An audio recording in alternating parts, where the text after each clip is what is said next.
तर रत्नागिरी सिंधुदुर्ग मतदारसंघात कोणताही उमेदवार समोर असला तरी अजिबात काळजी नाही, विजय हा आपलाच असेल असा विश्वास खासदार विनायक राऊत यांनी व्यक्त केला।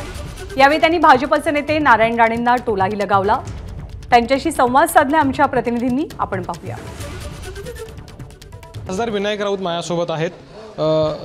राऊत साहेब, तुमची प्रचारामध्ये आघाडी दिसते, पण विरोधकांचा उमेदवार अद्यापही निश्चित नाही आहे, अर्थात महाविकास महायुतीचा। या घडामोडींकडे कसं बघताय आता? मी माझ्या प्रचाराची आघाडी केवळ निवडणुकीपुरतीच मर्यादित केलेली नाही, तर खासदारकीचा प्रत्येक दिवस हा मी माझ्या मतदारसंघासाठी देत असतो।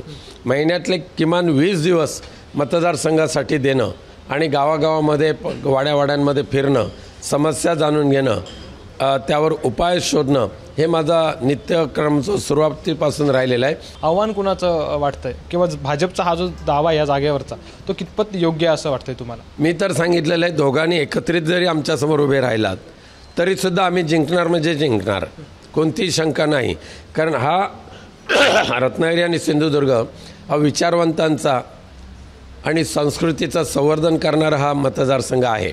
हे ते एऱ्यागाबाळ्यांना ते स्थान देणार नाहीत, त्यामुळे मला कोणती चिंता नाही कोण येतोय। पण निवडणूक कठीण आहे, कठोर मेहनत घ्यावी लागेल हे गृहीत धरून मी कामाला लागलेलो आहे। नारायण राणेंची प्रेस कॉन्फरन्स आहे, तुम्हाला राणेंचं आव्हान वाटत नाही का या सगळ्या गोष्टींमध्ये? आव्हान तर मी प्रत्येक उमेदवाराचं समजतो, अगदी कोणता उमेदवार आला तर तो आव्हान आहे हे समजून आम्ही कामाला लागतो। आता नारायण राणे हेवी वेटेड आहेत, दिल्लीतले नेते।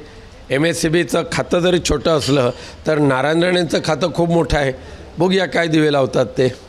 कॅमेरामन महबूब शेखसह अमोल मोरे, ABP माझा, रत्नागिरी। ABP माझा, उघडा डोळे बघा नीट।